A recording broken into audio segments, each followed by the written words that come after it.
Yo, c'est Migori, aujourd'hui on se retrouve pour une petite review sur l'épisode 6, je crois, de Miraculously Boy, ou alors c'est le 7 peut-être, ça doit être le 6. Je suis perdu. Qui était l'épisode Pierre Kiel, je crois. Si je dis pas de conneries, non, je dis pas de bêtises. Et du coup, on va en parler, voilà. Donc c'était un épisode d'introduction de personnages, étrangement. Ce qui était plutôt intéressant, cela dit, parce que finalement...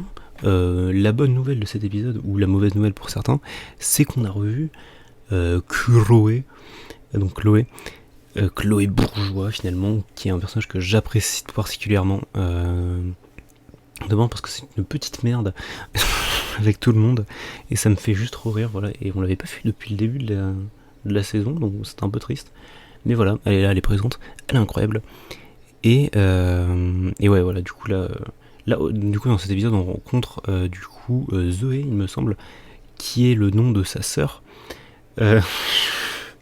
Qui est sa sœur, en fait, pardon. Et alors, du coup, de ce que j'ai compris, si je dis pas de bêtises, elles ont la même mère, mais pas le même père. Il me semble que c'est ça. Ce que j'ai cru comprendre dans l'épisode, du moins. Donc voilà, l'épisode commence là-dessus avec du coup Zoé qui arrive de New York et qui arrive du coup à Paris. Donc du coup voilà, on lui fait visiter la ville, voilà, c'est pas incroyable, on s'en fout dans l'épisode. Par contre un truc drôle, c'est que du coup il passe devant la boulangerie des parents de Marinette, et donc du coup la boulangerie qui s'appelle probablement du pain de Cheng, je me souviens plus. Non, comment ça s'appelle la boulangerie, j'ai oublié. Donc il passe devant et elle est là en mode ouah, je veux m'arrêter à la boulangerie là, je veux manger un vrai truc là, dans une vraie boulangerie là de Paris là. Et donc du coup voilà, et t'as la meuf qui lui fait visiter, elle est en mode ah bah tiens, vous avez de la chance, c'est la meilleure boulangerie de Paris. Lol, je n'y crois pas, vu comment le truc est vide tout le temps. Non, c'est faux, c'est pas la meilleure, c'est une bonne mais pas la meilleure. Enfin bref. Et donc du coup ça commence là-dessus. Ensuite il y a Marinette qui entre et qui la défonce d'ailleurs. Elle rentre de bras comme ça avec elle avait une espèce de cagette de pommes là, elle se bat dans sa gueule. Non, c'était terrible, incroyablement violent. Enfin bref, elle avait pas fait exprès. Et donc du coup elle tombe, voilà, les deux elles sont un peu clumsy, c'est rigolo. Elles deviennent potes rapidement, enfin c'est très amical l'une envers l'autre, c'était très cool. Marinette qui est extrêmement bizarrement très sociable d'ailleurs. J'ai tendance à l'oublier. Enfin bref. Sociable ou sociable? Sociable, ça. Bref, elles s'échangent leurs numéros respectifs, oui. Et donc voilà, ainsi va la vie. Et donc du coup, elle va à l'hôtel de ville. C'est pas l'hôtel de ville, bref, là où ses parents habitent. Donc elle rencontre son père du coup, et elle revoit sa mère du coup. Et en fait là, tu vois qu'en fait à l'acte, ce qui était intéressant, c'est que du coup elle est en mode... a fait la petite princesse, quoi, la petite pute, finalement, la petite personne de mauvaise fréquentation. Non, mais en fait, au début, elle est en mode oui, mais oh là là, tu le crois, ça, il y avait des cafards dans mon casier, c'est n'importe quoi. Enfin, on apprendra plus tard que c'était pas exactement faux. Et donc.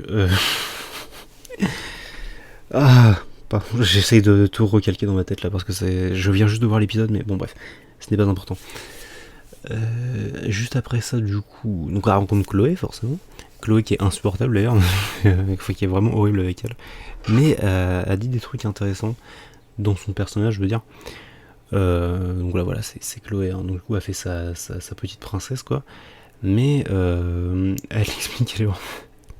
Il y a une phrase qui a dit... Peut-être j'essaierai de trouver un extrait. Enfin, je sais pas, non, en fait, non, je vais pas promettre des trucs que je ferai pas. Il y a un moment où elle dit un truc genre ton père c'est le... Enfin, ce qu'il faut savoir, c'est que ton père il est censé faire tout ce que tu lui demandes. Bon, vu que le tien est resté à New York, je te prêterai le mien. Genre, je te prêterai mon père, c'est horrible. Enfin bref. À part aussi du fait qu'il lui faut un sous-fifre dans la personne de... J'ai oublié son nom. La petite qui est voicée par la voix de Lucie. Comme beaucoup de personnages d'ailleurs dans cette série, étrangement. Et donc du coup voilà, c'est vraiment horrible ce personnage. Je crois qu'elles avaient passé ce délire de sous-fifre et de personnes de la haute là comme ça, mais apparemment non.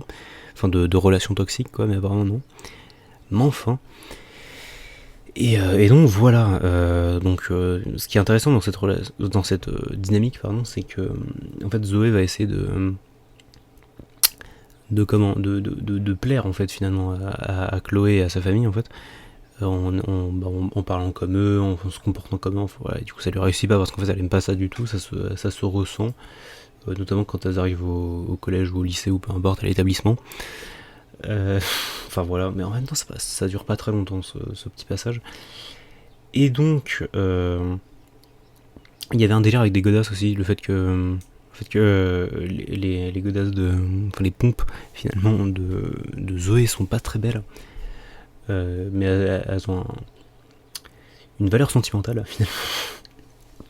Et, euh, et Chloé elle est en mode mais non, mais regarde, mais ça c'est des pompes en diamant là, ça c'est bien ça putain, voilà.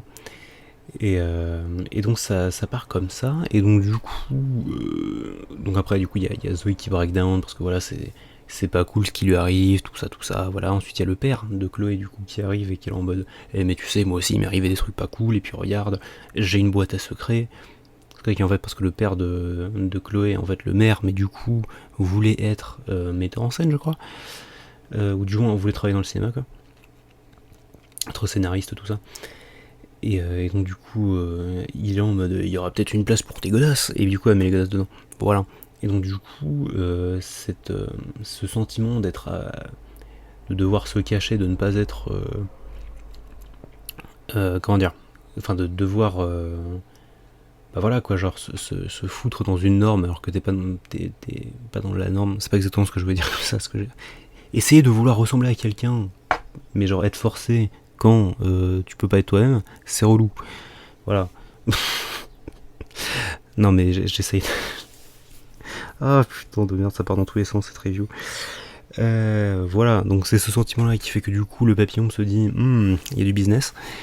Il y a aussi le business comme ça, et du coup il envoie son Akuma, et il akumatise du coup la petite Zoé. Et donc là je pense qu'on rentre dans le top 10 des pires pouvoirs ever de Akuma. Non, parce que là c'est nul. Déjà elle avait pas de sentiment, elle en aurait clairement eu besoin.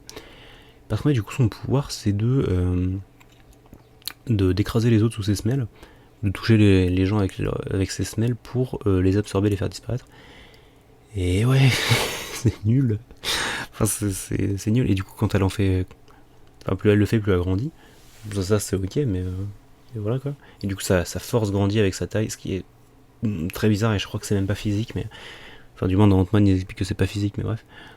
Mais est-ce que la taille influence sur le poids? Et donc, bah oui, clairement. Bah bien vu, putain. Bah oui, donc ça devrait influencer en fait. Ok, pardon, je fais un cours de physique en plein milieu. Donc voilà.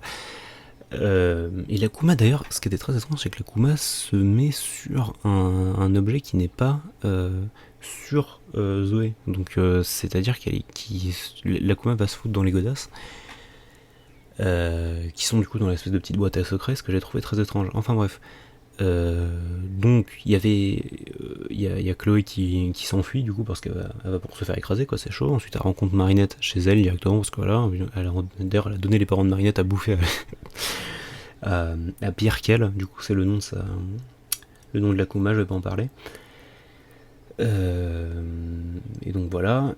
Truc que j'ai noté aussi effectivement, c'est que donc Chloé pousse Marinette pour qu'elle se fasse choper par Pierre Kell, et Pierre Kell, au lieu de prendre Marinette, de l'acheter au sol et de l'écraser, ce qu'elle aurait dû faire. D'ailleurs c'est rigolo parce que si elle avait fait ça, elle aurait probablement gagné. Voilà, je vais pas revenir là-dessus.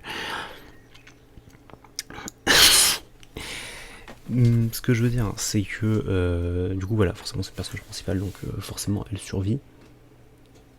Et donc du coup elle fait un discours sur l'amour et l'amitié, mais ça passe pas. Et finalement voilà, après de bagarre en bagarre, finalement ils arrivent à la désakumatiser. J'ai noté aussi que du coup il y avait le Kuami du cheval, il s'était téléporté, et qui avait foutu un léger bordel monstre, hein, voilà. Enfin il s'est téléporté chez Adrien, et du coup ça a balancé 2-3 trucs dans son portail. Voilà, notamment du fromage dans l'espace, et un baby-foot chez les singes. Donc je sais pas si c'est dans une autre dimension, ou genre s'il les a balancés dans le passé, ou s'il a juste balancé le baby dans un foot, dans un zoo. Ça serait pas impossible. Enfin bref, voilà, du coup c'était un épisode, ma foi, très cool, parce que le personnage de Zoé est très cool en vrai. Voilà, et du coup forcément on revoit le personnage de Chloé qui est génial, voilà, ça me fait plaisir de la revoir. Et